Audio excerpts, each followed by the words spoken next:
Hello, it's your boy, the man, the myth, the legend, stupid but not so stupid boy, back again with Mixed Martial Arts / UFC podcast show number 4. Now, in this video, we're going to do a different thing, a new thing, where I'll be answering the questions that are given by my subscribers. Yeah, we have a question by one of our subscribers, and it feels great, man. Like, having this interaction with your subscribers, this is one of the best things that have happened in this channel. So I'm really excited to answer this question, and then we are going to answer some more questions, and then we are going to talk about some potential matchups that are going to happen in UFC, boxing, mixed martial arts in general. The question here was by Dhruv Kamath. He asks, the question is now on the screen: what are your thoughts on open score in mixed martial arts? I feel they should share score once in the match to just the corners and not the audience. In that way, fighters will know where they are in the scoreboard and audience won't be robbed of the suspense.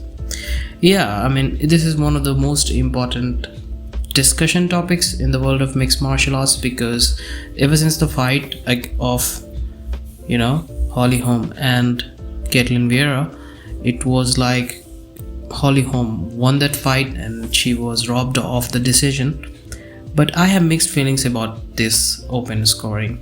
First of all, let me explain what open scoring is for the people that don't know. Open scoring is where you tell your fighters that whether they are ahead in the fight or whether they are behind in the fight. Like, if man or a woman in a mixed martial arts fight is 2-1 up in a 5-rounder fight, they will have the advantage of knowing whether they are lagging or whether they are ahead in between the fight or in between the rounds. So they can adjust accordingly and can win the fight or just do whatever they want, whatever they have to do to win the fight. But there's a problem in this.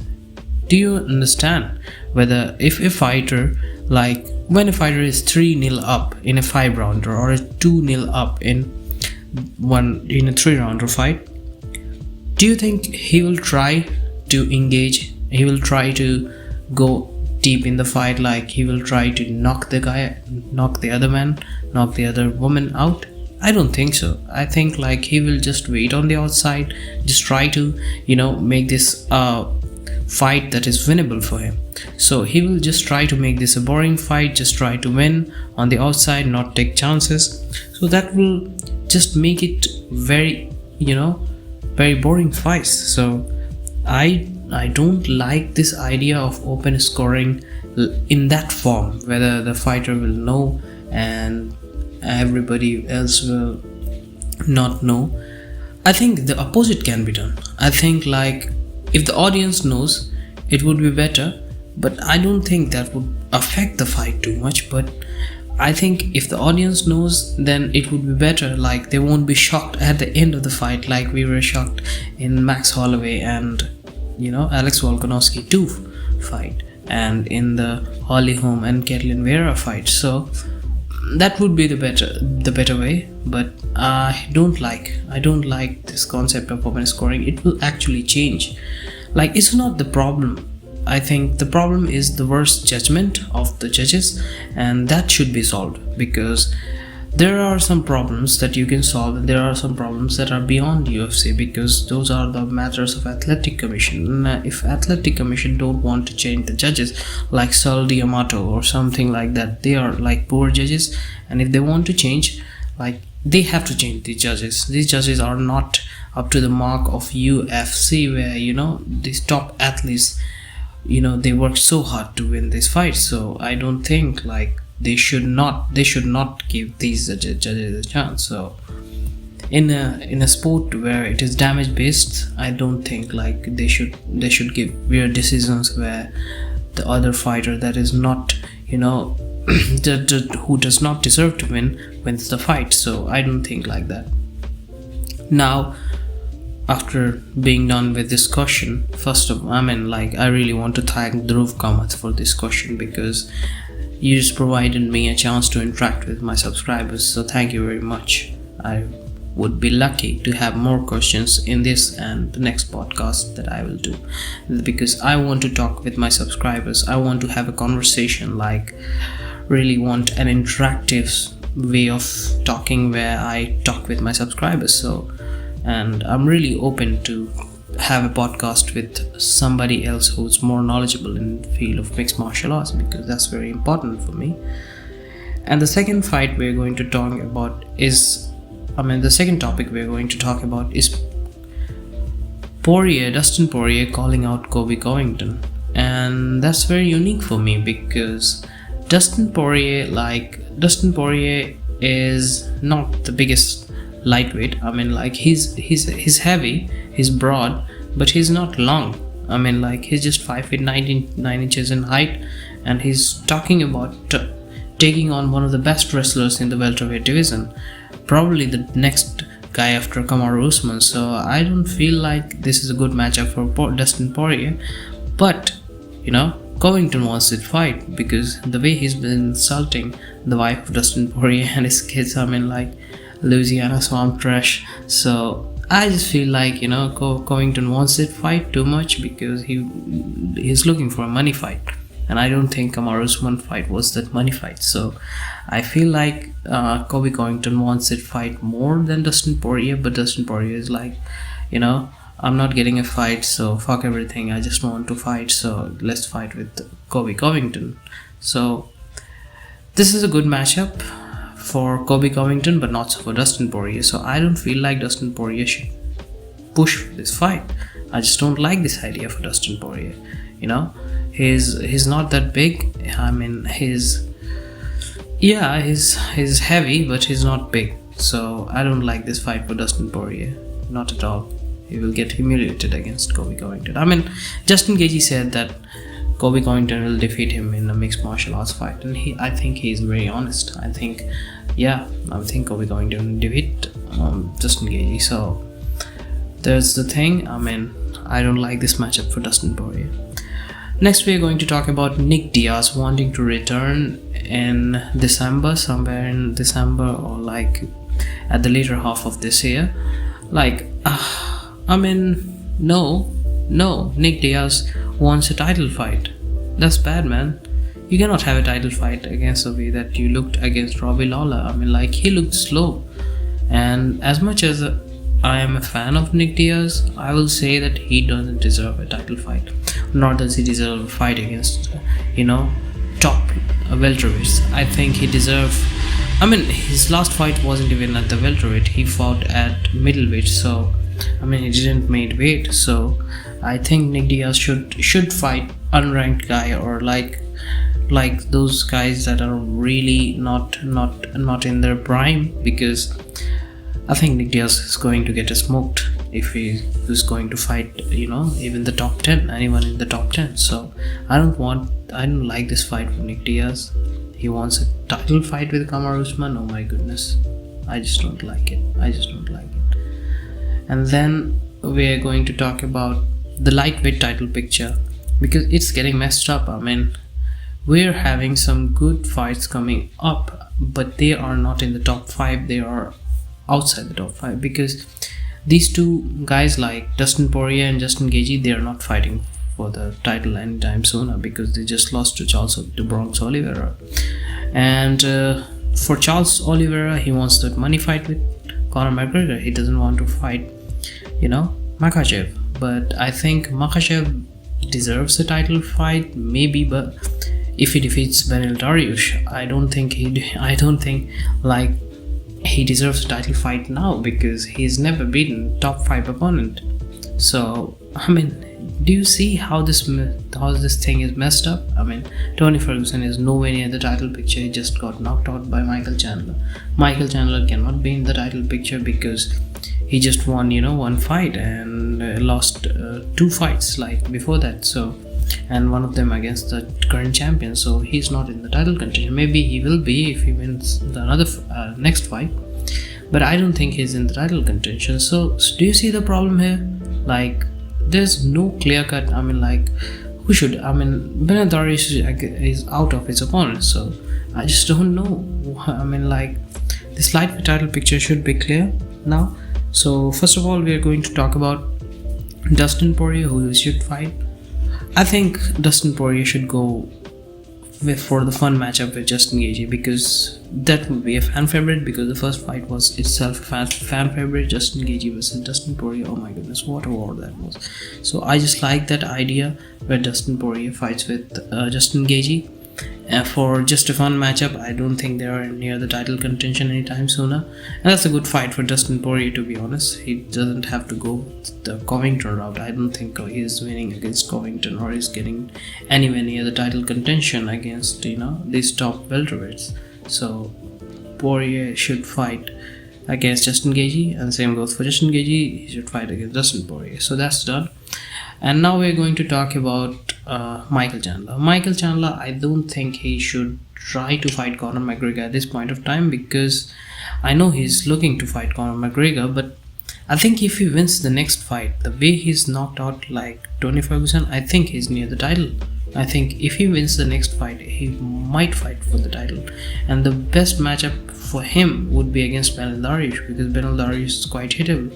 So Michael Chandler versus Beneil Dariush, that's what I like. And then Beneil Dariush against Michael Chandler, so that's done, like for Beneil Dariush and Michael Chandler. So that's it for these top.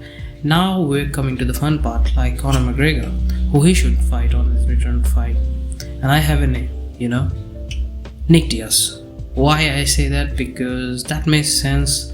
That makes sense commercially, that makes sense financially, that makes sense for the UFC, because I don't think Conor McGregor beats anybody in the top 5 of UFC lightweight division. I don't think so. Like, many people believe he will beat Beneil Dariush or like Justin Gaethje. I don't think so.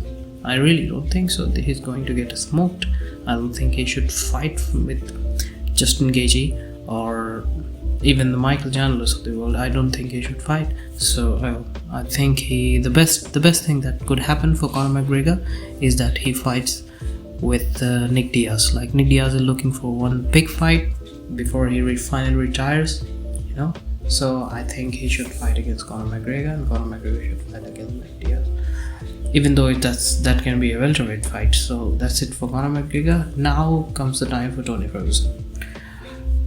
I don't know, many people are saying that he should fight against Dan Hooker, but I still feel like he should not fight with Dan Hooker. But I have got a very good matchup for Tony Ferguson that is quite winnable for him, and also he would have good time. Like, if he defeats him, he's not in the title picture, but he's still like relevant, I think, because if he defeats, you know, the next opponent that I am going to name for him, I think he will be somewhere like outside the top 5, but he will be in those talks that are in the title contention. So the guy that I'm looking for him is Rafael Fiziev. I know many people won't like this idea because Rafael Fiziev is a crazy striker, but I don't feel like he's going to knock out Tony Ferguson. So I think Tony Ferguson versus Rafael Fiziev, because Rafael Fiziev also deserves this. But I heard he's going to have a fight with, you know, Rafael Dos Anjos, but I feel like he should fight against Rafael Fiziev. And we're going to have some fun matchups like Arman Tsarukyan versus Mateusz Gamrot. That's a great fight. I mean, like, I really would love to see that huge, I mean, like, Mateusz Gamrot, the great Polish wrestler, and versus Arman Tsarukyan, you know, from Armenia. I think he's one of the best, you know, wrestlers. In the match he had against Makhachev was really one of the best wrestling matches in the entirety of the UFC. So I would like to see that match, and I just hope that match will happen. So these are some fun matchups in the lightweight title picture. And now we're going to talk about another fun matchup in the UFC bantamweight division, Petr Yan versus Marlon Chito Vera. They have verbally agreed to the fight, and no fight makes more sense for Chito Vera or even Petr Yan than this fight, because Chito Vera, although it's crazy, Chito Vera is like Chito Vera is has one of the toughest chins, but his chin is going to be tested against Petr Yan. Petr Yan, I mean, like the boxing, the accuracy is not same as, like is not as low as, like Raufont. Raufont has a great jab, but he's not that clean a striker as Petr Yan. I think Petr Yan, if he gets those punches against as much punches as Raufont got, I don't think he's winning this fight. I don't think Marlon Vera is winning this fight. So this fight should happen because I really like this matchup, Petr Yan versus Marlon Chito Vera, and they have verbally agreed to the fight. So what can be more said about this, And so that's the thing. That's all I wanted to talk about, because these are the topics that I really find to be relevant. There are some other topics like return of Luke Rockhold against Paulo Costa, and I like that matchup for Paulo Costa because Paulo Costa is going to smoke Luke Rockhold. I don't feel like he can stand up against Paulo Costa, especially when Paulo Costa is charging at him. So Paulo Costa in that matchup all day. And and one more fun matchup is Sean Strickland and Alex Ferreira, and I don't feel like Alex Ferreira is like one of the nastiest striker in the sports of kickboxing, but when you see somewhere who has great kicks and great knee and all that, I don't feel like he's going to match up very well against Sean Strickland. I mean, Sean Strickland has done some crazy wrestling. He's a great boxer, like fight behind a great jab, and he's known for being hard-headed especially when he's came back from that welterweight division. Especially when he fights at the middleweight. So I feel like he should. I mean, it would be an easy matchup for Sean Strickland if he fights really smartly. So that's what I want to talk about. And there are some other matchups like Jiri Prochazka, Glover Teixeira, the next pay-per-view of UFC, and I'm going to keep those topics in reserve. I'm going to talk about them in another video, because that's the video that I will make for the prediction of that UFC 275. So that would be in another video. And now we're going to talk about something personal, like my channel.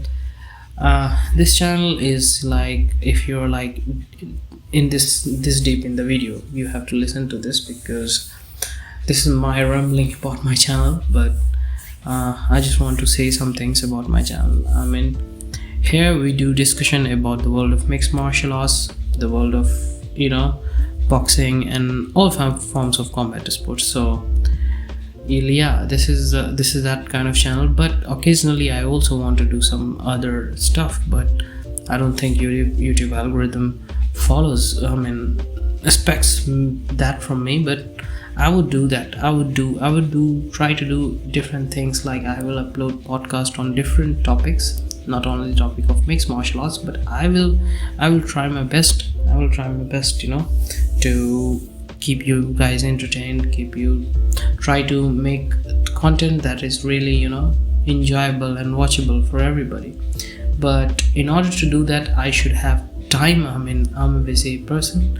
I don't have much time to make podcast and all that, but these are the things that I'm doing because I like, not because I want to be one of these guys who have a podcast or something like that. I just want to make the videos on this topic because I really like martial arts, and as you can see, I'm not one of the best at it. I won't say so, but I was always looking for some good podcast on the field of mixed martial arts, but I'm just trying to be that guy that can give quality podcast about the world of mixed martial arts. So that is what I'm going to say, that if you're really into mixed martial arts, do consider subscribing to this channel of yours. But I would just say that I would always be like this. I won't be a very professional person who's going to talk about the field of mixed martial arts on a regular basis. I'm just going to talk about like this, like whenever I have time. I'm not going to be punctual all the time, like uploading videos every day or once in every 3 days. I might upload a video like once in a fortnight, once in a like once on a blue moon. I mean, but I would upload videos whenever I will feel I have time. But yeah, so if you are into the world of mixed martial arts, and also I'm going to upload some different things like the series that I watch. Like I was binge watching some of the series that I really like. I mean, I want to make videos on that. So I don't know whether YouTube algorithm will like it. Most probably not, but I will still make videos on it because I want to make videos on the topics that I have strong feelings about, because there's a way to express your feelings. Some people express it in a different way, where they have, like talk with someone but I want to keep my opinion in front of others, where I just want to talk and have a conversation, just try to build up a conversation where I talk about different topics. So if you like this format, just tell me, and if you don't like this format, I will just change it into I've done some videos like on where I would show my face, where I talk about these topics and show my face, but I just feel like this is the more appropriate way, because I'm always not to the point, to be honest, like for doing a face video. So if you really like the content, please like, share and subscribe. I will see you later, alligator.